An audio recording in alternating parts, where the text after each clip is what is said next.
more than 2,500 years ago. A young prince named Siddhartha Gautama left his palace, his comfort, and everything he knew to seek the truth of life.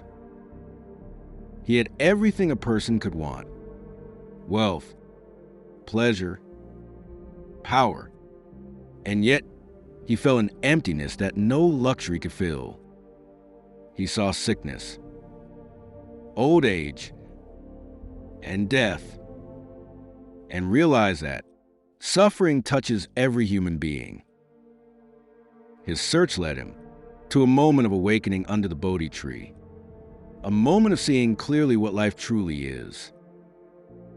From that realization, he shared one of the most profound teachings in human history: the Four Noble Truths.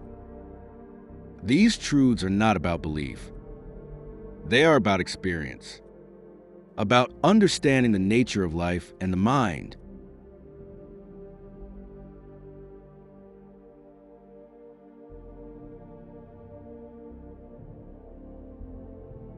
The first truth is simple, but it cuts deep.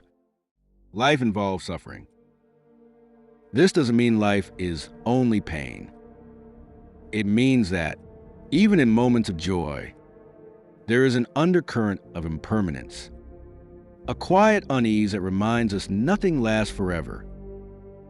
We strive, we chase, we build our dreams, but the things we love change, and the things we fear eventually come to pass. Suffering isn't only physical pain. It's the subtle dissatisfaction we feel when life doesn't go our way, when we lose something, or when we realize that even success doesn't bring lasting happiness. Recognizing this truth isn't negative. It's honest. It's the beginning of awakening. Because only when we see the wound clearly can we begin to heal it.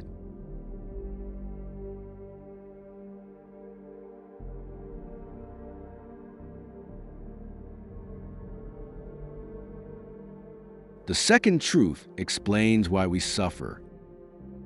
Suffering arises because we crave. We cling. We want things to be different than they are. We desire pleasure and avoid pain. We want permanence in a world that is always changing. We want control in a universe that moves on its own. We tell ourselves, I'll be happy when I have this, when I achieve that, when someone loves me, when things finally go right. But that when never truly arrives.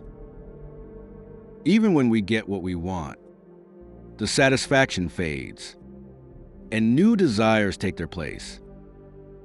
This endless wanting creates restlessness, the feeling that life is never quite enough.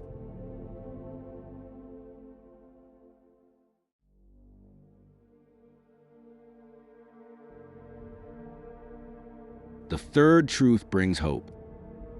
If suffering has a cause, then it also has an end. Freedom arises when we stop clinging, when we no longer demand that life be something other than what it is. This doesn't mean we stop caring or become emotionless. It means we learn to live with an open hand instead of a closed fist. When we stop chasing constant pleasure and stop running from discomfort, something beautiful happens. The mind becomes still. In that stillness, we discover a peace that isn't dependent on conditions, a quiet joy that cannot be taken away.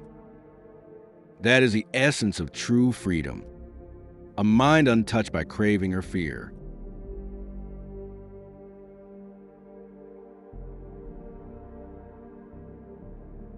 The fourth truth is the way out, the path to inner freedom. The Buddha called it the middle way, a balanced approach between self-indulgence and self-denial. It's not about following strict rules. It's a way of living that develops wisdom, compassion, and clarity. He described this as 8 steps, a guide for how to live with awareness. 1. Right understanding. Seeing reality as it is, not through the lens of illusion or wishful thinking. 2. Right intention. Choosing thoughts of kindness, compassion, and letting go. 3. Right speech. Speaking truthfully and gently, avoiding words that harm or deceive. 4. Right action. Living with integrity and doing what brings harmony rather than harm. 5. Right livelihood. Earning a living in ways that respect life and contribute to the well-being of others. 6. Right effort. Making a conscious effort to grow what is wholesome and release what is unwholesome. 7. Right mindfulness. Being fully present in this moment, aware of our thoughts, feelings, and actions without judgment. 8. Right concentration. Developing mental focus through meditation, allowing the mind to rest in clarity and peace. This is not a quick fix. It's a lifelong path of awareness. Each step strengthens the others. Together, they lead us toward freedom from suffering.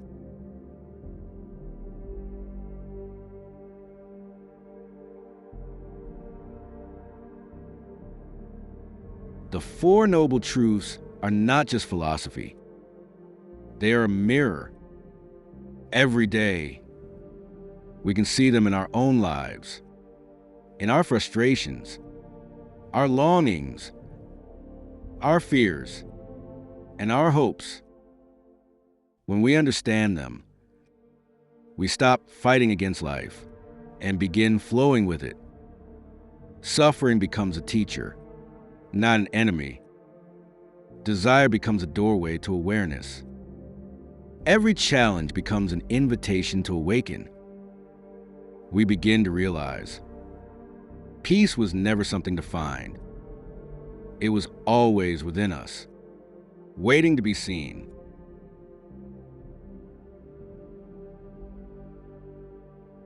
The Buddha once said, "Peace comes from within.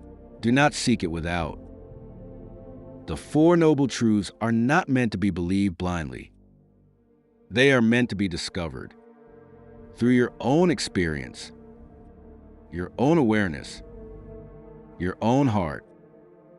When you begin to observe your mind, when you let go of grasping, and simply rest in the present moment, you begin to taste that freedom. It's not far away. It's here right now. If this message spoke to you, take a moment to sit quietly after this video. Just breathe and watch your thoughts come and go. And if you wish to walk deeper on the path of awareness and inner peace, subscribe to the Inner Light, where ancient wisdom meets the journey within.